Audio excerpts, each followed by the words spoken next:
Hola amigos, hoy vamos a hablar sobre el feminismo con una ex feminista llamada Umi Roxy. Hola Umi, ¿qué tal estás? Hola, bienvenido. Pues Umi tiene un canal de YouTube llamado El feminismo actual no es igualdad.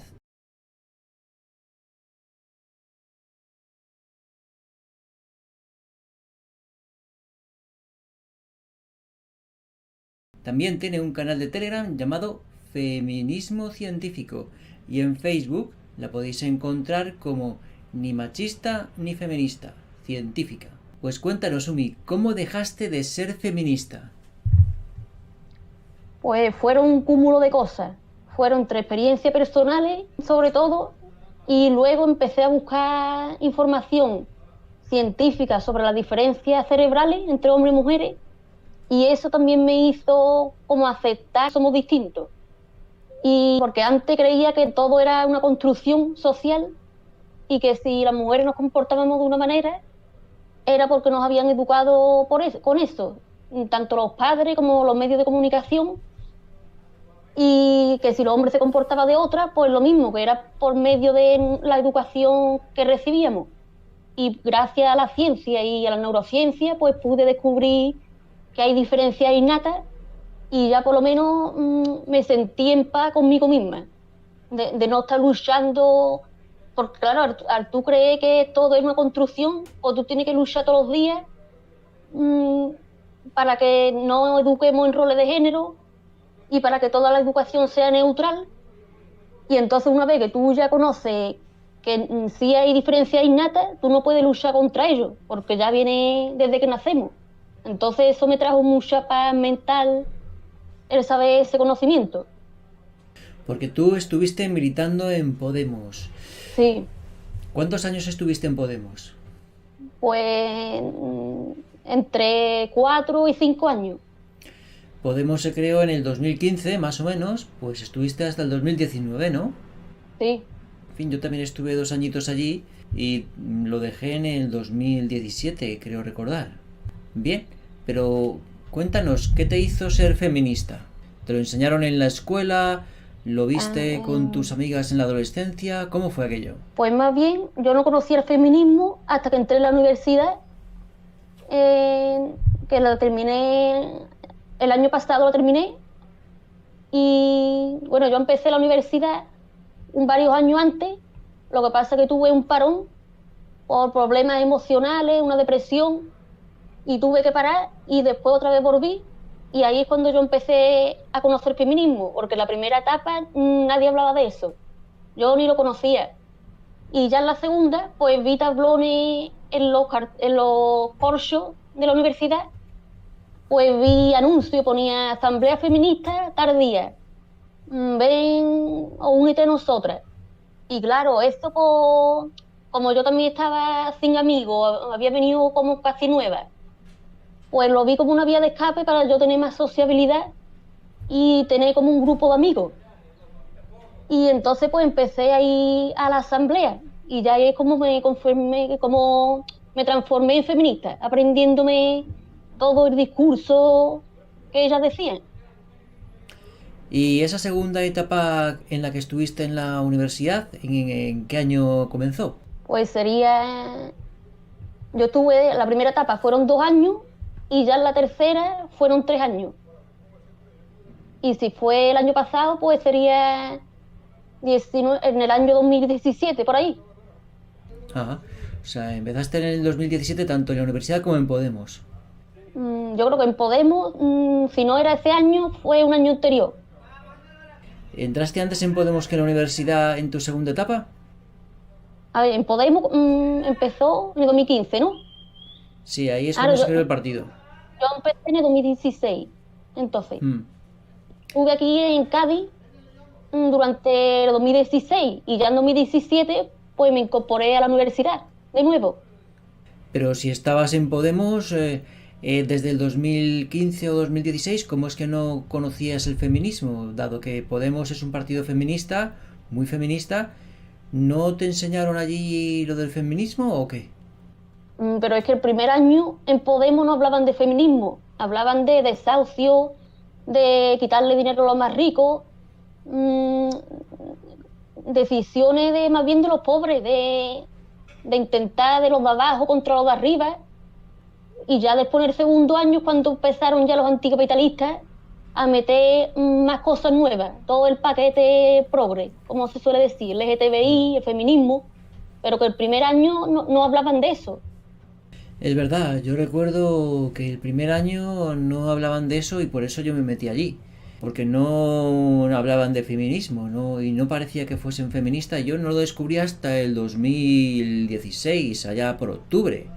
No me di cuenta de que eran tan feministas como para tenerles miedo. ¿Cierto, no? Sí, claro. Vale, entonces en la universidad descubres lo que es el feminismo y te metes allí para tener amigos y todo eso. Bien, ¿y cuándo te diste cuenta de que el feminismo no tenía unos sólidos fundamentos argumentales y científicos? Pues eso era hace 2 años, casi hace 2 años. Fue cuando yo, ya entre las cosas personales y que me hizo un shock en la cabeza, que me hizo buscar información a ver qué es lo que es, si de verdad esto tenía razón, si había argumentos científicos. Y entonces a partir de esa implosión es donde yo empecé a buscar información. O sea, lo dejaste ya en 2019. Yo lo dejé en el 2017, tú en el 2019, bien. 2019 fueron las elecciones que hubo en abril, 28 de abril, y el 10 de noviembre, que se tuvieron que repetir porque en el 28 de abril no hubo gobierno. Nosotros, los de Elecciones Transparentes, estábamos allí y dimos fe del fraude electoral que hubo. Bien, y ahí es cuando tú te das cuenta en el 2019, en el año de las dos elecciones. Y me dices que tuviste una crisis personal y te pusiste a investigar también, ¿no? ¿Qué pasa? ¿Te enfadaste o te peleaste con alguna de tus amigas feministas? A ver, que fueron dos sucesos.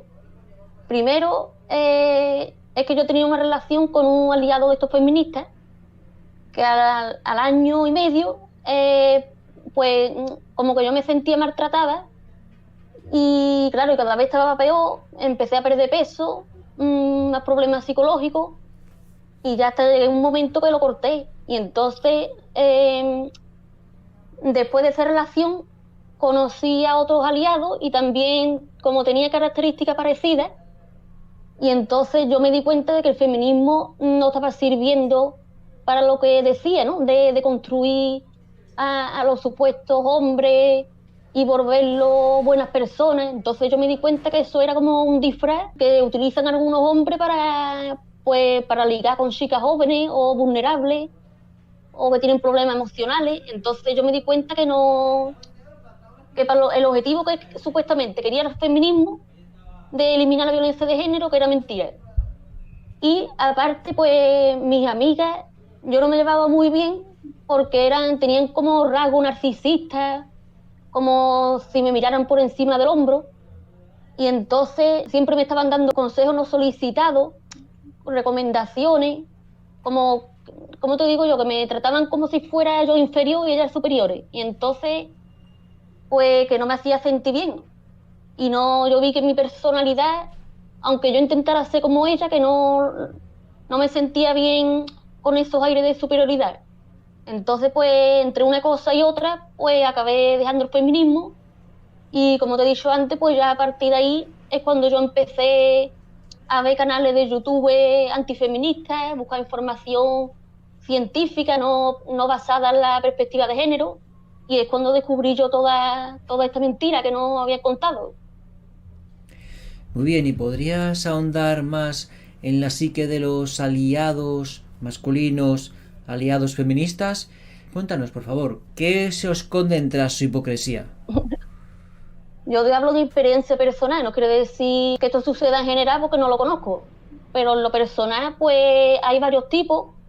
Hay el hombre que es muy afeminado, que ya está tan deconstruido, que es como muy débil, muy pasivo, muy afeminado en sus rasgos sexuales. Están los gays, que la mayoría de asociaciones feministas está formada por hombres gays, homosexuales.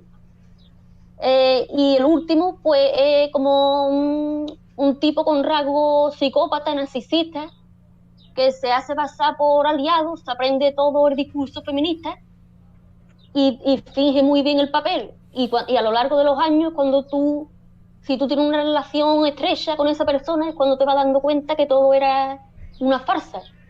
Esos son los tres tipos generales que hay. Y en cuanto a mujeres feministas, ¿podrías establecer una clasificación por tipos? Pues ahí la verdad es que la mayoría son, como te he dicho, narcisistas o muy engreídas. Algunas son muy bordes. A lo mejor contigo no es borde, ni con las mujeres, pero si le lleva la contraria, como te salga un milímetro del discurso que llevan, te contesta muy mal. Y yo, por ejemplo, en un círculo que estuve presente, estaban hablando del lenguaje inclusivo y había un chico que preguntaba, que yo creía que tenía hasta miedo porque se ponía a temblar y decía, pero ¿por qué tenemos que utilizar la A y la O si esto lleva desde muchos años utilizándose el masculino genérico? Como que hacía preguntas pero muy honestas, como arrastrado totalmente.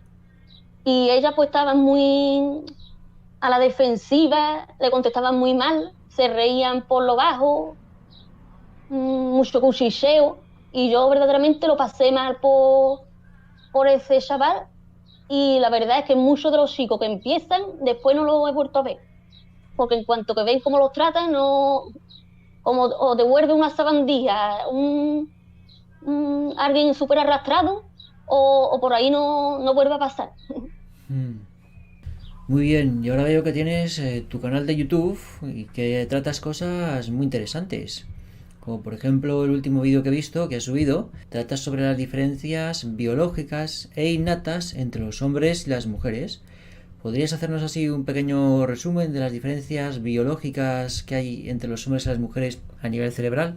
Pues así a grandes rasgos, por ejemplo, vemos menos mujeres zurdas, hay hombres más zurdos, tenemos menos simetría cerebral y ellos tienen más asimetría, quiere decir, el hemisferio derecho es más parecido al izquierdo y en los hombres son más diferentes, por así decirlo, se diferencian más un hemisferio del otro.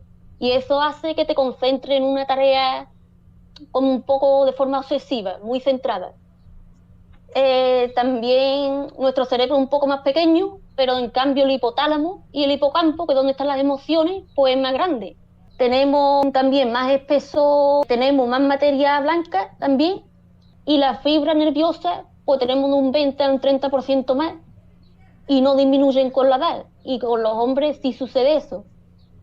Después los hombres están más enfocados como a construir sistemas, a tener más visualización espacial, tienen mejor puntería, porque están, como vienen ancestralmente, pues se dedicaban a cazar, pues necesitan concentrarse en un punto y tener mucha puntería. Y nosotras vemos más arriba y hacia abajo, porque como éramos recolectoras, pues teníamos que tener vista más a corto plazo, pero periférica, de arriba a abajo, y los hombres más a largo plazo y más centrada.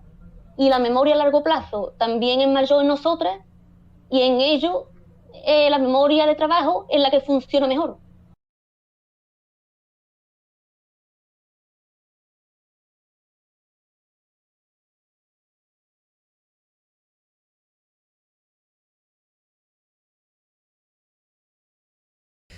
Sí, porque y todo esto choca con la teoría de que dice que los seres humanos nacemos como todas las razas iguales, tanto hombres como mujeres, los hijos de los pianistas que los hijos de los albañiles, todos nacemos con el cerebro igual y que es la sociedad la que nos construye, según esa teoría constructivista que se resume en la frase de Simone de Beauvoir: la mujer no nace, se hace, que la tomó de Sartre, su amante, que era existencialista ateo y que decía lo mismo, pero en cuanto al género humano se refiere, que los seres humanos no nacemos, sino que nos hacemos, porque son existencialistas, no esencialistas.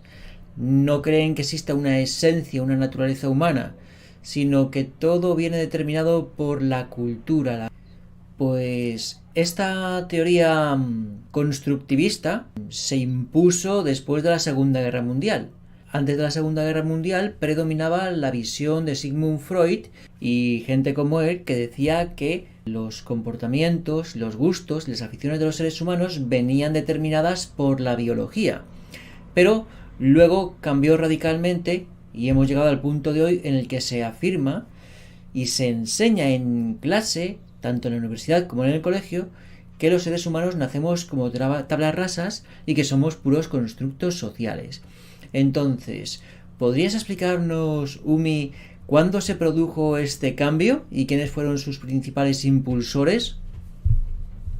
Pues yo pienso que fue la escuela de Frankfurt, y después está Simone de Beauvoir, como ha dicho anteriormente, más la teoría de Jadi Butler en 1990, que también hablaba de que el femenino y masculino no era algo biológico, sino que era una construcción, y de ahí es donde sacaron la palabra de género, el género, que ya no es sexo, es género, para referirte a lo masculino y a lo femenino, y eso era lo que llaman construcción social.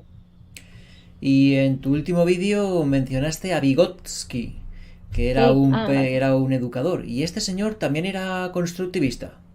claro, él fue el fundador de la psicología constructivista, histórico-cultural, pero claro, él no, que yo sepa no se centró en el género, sino que hablaba de forma general, de que nos construíamos nuestra personalidad a partir de nuestra educación y de nuestra vivencia, porque la de Freud era todo lo contrario. Él miraba mucho por el innatismo y por lo biológico, puro. Entonces yo pienso que la sociedad ha ido de un polo de lo más biológico a darle una explicación de todo biológica, a darle una explicación de todo cultural. Porque Vygotsky era ruso, más o menos. Era de la Unión Soviética cuando la Unión Soviética estaba comandada por la mafia de la usura y sus elegidos, ¿cierto? Sí. Y de hecho, Irene Montero dijo una vez que su psicólogo favorito era Vygotsky. Y me llamó la atención. Claro, esa perspectiva, o el fijarse tanto en ese psicólogo, claro, porque los psicólogos tienen mucho, que no es solamente un tipo de psicólogo, sino que uno es más biologicista, otro más freudiano, otro es más constructivista, otro es más gestáltico. Entonces, que no tenemos la verdad absoluta. Hay muchas opiniones y muchas teorías psicológicas. Y ese es el problema, que cada uno defiende. Pues también hay más conductistas, que también sería como constructivista, pero que se centra solamente en la conducta que podemos observar. No le importa los pensamientos interiores, solamente lo observable. Y claro, ha habido a lo largo de la creación de la psicología, ha habido muchas peleas, muchas discusiones, porque cada uno tenía su propia visión de la realidad. Y claro, en la carrera no nos dicen esta es la correcta, sino que nos enseñan todas las perspectivas. Y tú eres el que tiene que elegir con cuál te identifica más. Porque tú estudiaste la carrera de psicología. Sí, Yo tengo entendido que en las facultades de psicología se enseñaba única y exclusivamente la psicología cognitiva y cognitivista. conductual, nada más, y Okay. que todas las restantes teorías, que hay muchas, no las enseñan. ¿Es cierto? Sí, es cierto. En general son cognitivistas conductuales. Hay algunos que son los excéntricos, que o son muy freudianos, otros son conductistas puros. Hay distintas. Siempre hay unas excepciones, pero en general estudiamos cognitivo-conductual, porque es lo que está más demostrado científicamente. Lo demás, claro, como hay tan pocas horas lectivas, pues te tienes que centrar en lo más aceptado por la comunidad científica. No hay tiempo para estudiar otras teorías. Pero ¿es solo uno la psicología cognitivo-conductual o está la conductual y la cognitiva? Está la conductual y la cognitiva, es una mezcla de las dos. Porque como llegó un momento que no se ponían de acuerdo, pues dijeron, vamos a juntar las dos y tratamos tanto la conducta, lo que es observable, como lo que está dentro de la cabeza, que es lo que no podemos ver. Es la teoría más completa. analizar y tratar tanto lo visible como lo invisible. ¿Podrías explicarnos el significado de ambas? Conductista, como he dicho anteriormente, es que tú analizas a la persona a partir de sus conductas solamente. Y entonces el problema es que, claro, una persona puede hacer su vida totalmente normal y por dentro te dice yo estoy deprimido, yo tengo ansiedad, pero claro, como no lo ves, pues el problema fundamental de la psicología es que tratamos cosas que no podemos ver, como no sea con una radiografía de esta de los positrones, que eso rara vez se hace, vamos. Entonces, ese es el principal problema. Entonces siempre había una lucha entre los que trataban solamente la parte conductista, la conducta, y los que trataban la mente, lo que hay dentro de la cabeza que no se puede ver. Claro, y de ahí, como te he dicho, que se unieron las dos ante ese dilema que no se puede resolver, pues dice, vamos a juntar las dos e intentamos tratar las dos partes para ser más completo. Pero la cognitiva, en este caso, ¿cómo veía al ser humano? ¿Lo veía desde un punto constructivista, biologicista o no tiene nada que ver? La cognitiva se supone que es más biológica que la conductual, porque la conductual es que tú aprendes del entorno todo, te pueden crear fobia, te pueden crear traumas, condicionamiento, está el condicionamiento operante y el clásico. Entonces la conductual es más constructivista y la cognitiva tiraría más para lo biológico, porque ellos tratan la mente como si utilizan la metáfora del ordenador, que tiene un input, la información entra por el input, la mente la procesa y después sale por un output. Entonces tratan la mente como un ordenador que está trabajando siempre y entonces intentan analizar qué es lo que tú estás pensando, qué es lo que tú sientes, mientras que la otra pues piensa que todo es constructo social, todo lo ha creado, te lo ha creado la educación que ha tenido tanto de tus padres como de tus amigos o de la cultura donde vives. Pues volviendo a Vygotsky, que influyó tanto en Irene Montero, que es la ministra de Igualdad y la mujer o algo parecido de Pablo Iglesias, pues entonces Vygotsky era constructivista al 100%. Sí, Hmm. constructivista y que todo lo que nuestras conductas se basaban en en la historia que habíamos vivido, en la cultura donde estamos inmersos y que no había nada biológico. Hmm. Pero entonces Vygotsky estaba relacionado con el existencialismo ateo de Sartre y de Simone de Beauvoir. Yo personalmente no sé si personalmente ha tenido alguna relación, solamente sé que sus teorías coinciden con el constructivismo, que los dos promueven la misma forma de ver la vida y de entender la mente. ¿Se sabe si Vygotsky era judío? Ni idea, no me he puesto a investigar eso. Pues Podemos también es un poco comunistoide, es decir, que quiere el poder absoluto del Estado y que toda la propiedad privada desaparezca y se concentre en manos del Estado, un Estado gobernado por ellos. O sea que son comunistoides. Tú, Umi, antes eras comunista, pero creo que cambiaste y te has hecho capitalista, pero incluso ahora ya has dejado de ser capitalista. Cuéntanos tu evolución en cuanto a política económica. Pues yo nunca he llegado a ser comunista del todo, era socialdemócrata, muy socialista, pero no he llegado al punto de ser anticapitalista, radical, porque como siempre yo he visto los anticapitalistas muy radicales y muy sectarios en su opinión, de los que yo he conocido en los círculos de Podemos, pues entonces yo no quería parecerme a ellos, tan sectarios. Y aparte a mí me gusta el comercio, me gusta, o sea, yo también he estudiado cosas de marketing, entonces me atrae el intentar convencer al cliente, el ofrecer el producto que necesita o el servicio. Entonces yo no podía ser comunista total porque yo estaba a favor del comercio. Después pasé a capitalista, justo después de dejar de ser feminista, al año por ahí, empecé yo a ver vídeos más de estos de liberales, de lo que está ahora de moda, más capitalismo puro, pero después, al poco tiempo después, pues también me lo estoy replanteando, que es donde me encuentro ahora, y porque yo creo que tanto capitalismo también nos está llevando a un mundo como si no, a gastar un montón de recursos, como si fuera el mundo lineal, cuando es una esfera, tú no puedes producir indefinidamente. Soy muy ecologista, entonces,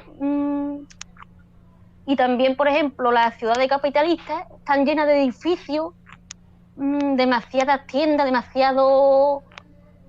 mucho consumismo, que yo creo que esto a mí tampoco me haría feliz del todo. Entonces pienso que a lo mejor puede haber un socialismo o una justicia social que no tenga tanto impuestos, que no quite la propiedad privada. Entonces un término medio entre el capitalismo y el comunismo, por ahí sí decirlo.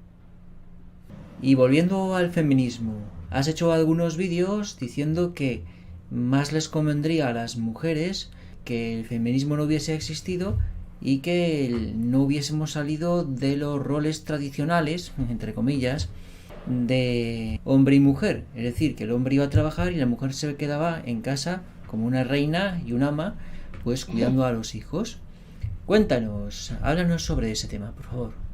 Pues, a ver, tan radical no me he expresado, porque yo pienso que si tú no tienes motivación de ser madre, tampoco se te puede obligar. Entonces, siempre tiene que haber una salida para la mujer que sea más trabajadora fuera de casa, sea más independiente, más reverde. Siempre tiene que haber esa opción, pienso yo. Pero claro, de ahí a como estamos ahora, de que cada vez tenemos más estudios, aspiramos cada vez más y estamos abandonando la familia, el cuidado familiar, que se está viendo en las tasas de natalidad que está por los suelos, está en la misma época de cuando hubo la peste negra en Europa. Entonces yo creo que ni tan extremo de por fuerza tenemos que hacer esto, ni como estamos ahora, de que por defecto tenemos que ser trabajadoras fuera de casa. Y antes no se nos decía por ley que teníamos que ser madre y solamente madre, ni al hombre solamente trabajador, pero había una cultura, unos valores morales que nos condicionaban a que fueran más bien madre, ama de casa, y a los hombres pues proveer y a trabajar por su familia. Entonces yo pienso que los roles sexuales funcionan en la sociedad porque sería como un complemento de tú te encargas de todo lo que tenga que ver con la familia, con la cultura, con los valores morales, y a transmitir la religión, a transmitir las tradiciones, y yo me encargo de traer a casa pues la comida. Y yo pienso que porque hay una paradoja que se llama la paradoja de la felicidad femenina, que dice que somos más infelices ahora que los años 60. Entonces, de ahí yo veo que las mujeres, de forma general, no estamos más felices ahora. Entonces yo creo que un modelo más familiar a como había antiguamente, sin que se nos cohiba por ley, sino de forma cultural, que nos encamine hacia una educación más tradicional, pienso que seríamos más felices de esa manera y más felices para toda la sociedad. Sí, ha sido la Segunda Guerra Mundial ganada por la mafia de la usura lo que nos ha llevado a este punto de exterminio. Pues bueno, Umi, ya para terminar, ¿qué querrías decir? Quería dar otro dato que creo que fue Gison y Morris quien lo ha dicho. En el año 2030 el 50% de las mujeres vamos a estar solteras. ¿Cómo me dices tú cómo vamos a levantar la natalidad con estos niveles de soltería, ¿no? Por así decirlo. Porque cada vez somos más exigentes, pienso yo, y como tenemos este mecanismo innato que es la hipergamia, pues nos gustan los hombres que sean superiores a nosotras. Entonces, una vez que alcanzamos la igualdad con ellos, la atracción por sí misma desaparece, porque necesitamos siempre a alguien superior. Y claro, como nosotras cada vez estamos más superiores, tenemos mayores tasas de estudio universitario, trabajo cada vez mejores, y los hombres son los que se están quedando relegados en la educación y en el trabajo y haciendo los peores trabajos que nadie quiere hacer. Entonces lo vemos como muy desechable, como que nos sale de forma innata, como que los despreciamos a los hombres que son iguales o más inferiores, de forma general digo.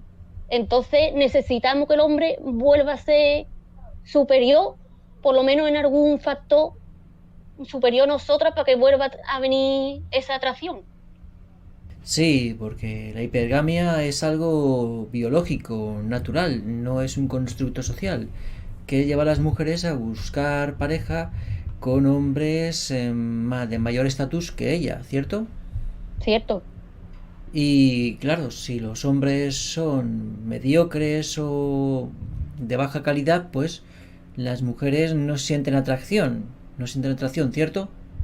Claro, uno de los factores fue la invención de la píldora anticonceptiva, porque eso fue el origen de toda la revolución sexual y también nos permitió el dedicarle tiempo antes a estudiar y a trabajar, y después a los 40 años pues empezar a tener hijos, cuando ya la calidad genética pues es mucho peor, tenemos que ir a ¿cómo se llama? A los centros de concepción artificial. Entonces la píldora es lo que yo creo que nos ha permitido retrasar la maternidad, por así decirlo. Claro, y también tiene mucho riesgo. Según los estudios, las mujeres que toman la píldora tienen el hipocampo más pequeño, son más inestables emocionalmente, les sale más celulitis. Entonces hay mucho riesgo que no se cuenta, también tiene riesgo de trombosis, y pienso que se da de forma muy ligera por las autoridades sanitarias y que solamente debería de dársele a quien tiene un problema hormonal de verdad, no por simple gusto de voy a retrasar la maternidad y mientras pues, me dedico a otra cosa. Y bueno, la revolución sexual en parte tiene su fundamento en la píldora conceptiva y también en la manipulación cultural y mental fundada en la Escuela de Frankfurt y el Instituto Tavistock como medio. ¿Y qué tal el preservativo? ¿El preservativo también ha hecho algún cambio cultural en cuanto a relaciones amorosas se refiere? Pues yo pienso que tiene también relación, igual que con el anticonceptivo, aunque tampoco estoy a favor de prohibirlo, pero pienso que también ha favorecido pues la promiscuidad, el, el intercambio de pareja más fácilmente, al tener la seguridad de que no, o casi la seguridad de que no te va a quedar embarazada, de que no va a contraer enfermedades. Entonces, entre eso, el aborto, la píldora anticonceptiva, pues todos los factores han ayudado a que seamos más liberales sexualmente, a que no le demos importancia a la sexualidad, a que si me quedo embarazada pues puedo abortar en cualquier momento, a ser más, como más liberales, más irresponsables, no asumir las consecuencias de nuestros actos. Bueno, las herramientas y las cosas pues son neutras y todo depende del modo en que la uses. Pero claro, como estamos imbuidos por una cultura materialista y hedonista promovida por la mafia de la usura, esas herramientas se utilizan de mal modo y nos están llevando a la extinción, como por ejemplo el aborto, que creo que desde que se legalizó el aborto aquí en España han sido asesinados o abortados unos 2 millones de personas, de niños, de fetos. Y en Estados Unidos mucho más, que yo creo que Estados Unidos lleva más años todavía aprobado que aquí, y están con la natalidad igual de baja.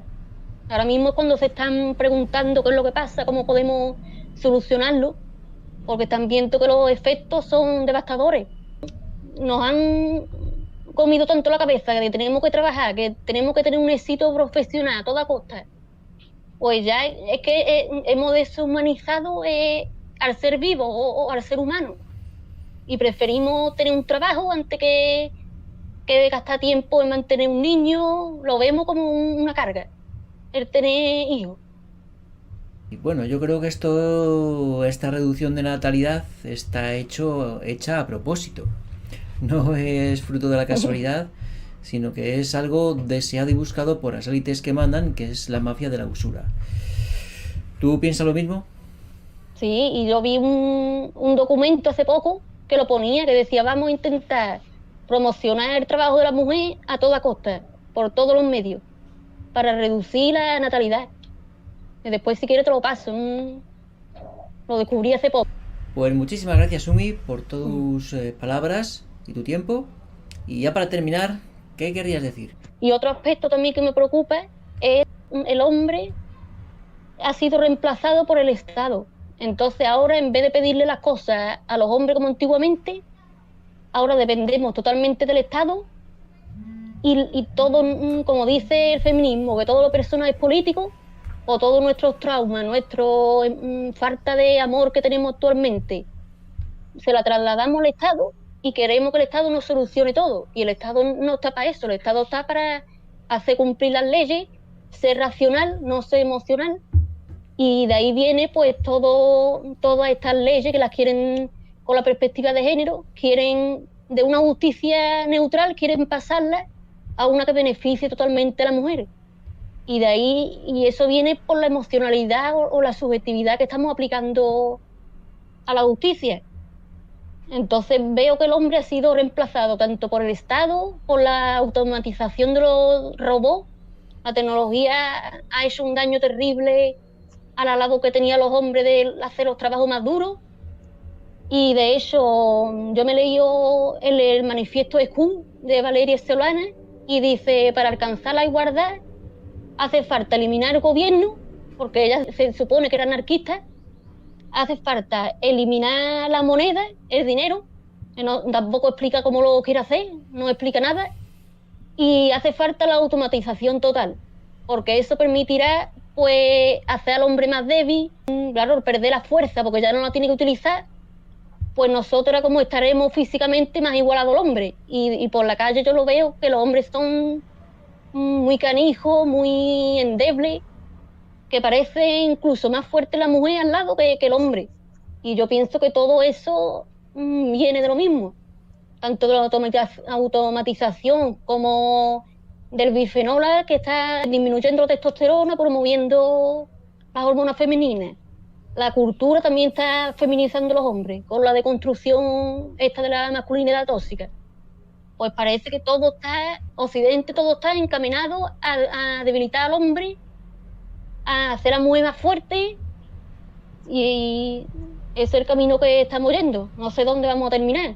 Si nos conquistarán ante los musulmanes, como ya ha sucedido en Francia, en otros países nórdicos, porque no sé cómo va a terminar.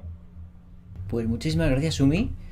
Y para más información os recomiendo que os apuntéis tanto al canal de Telegram como al canal de YouTube y de Facebook de UMI. Pues muchísimas gracias, UMI. Un abrazo. Gracias a ti por invitarme. Adiós amigos, hasta el próximo videoprograma. Adiós.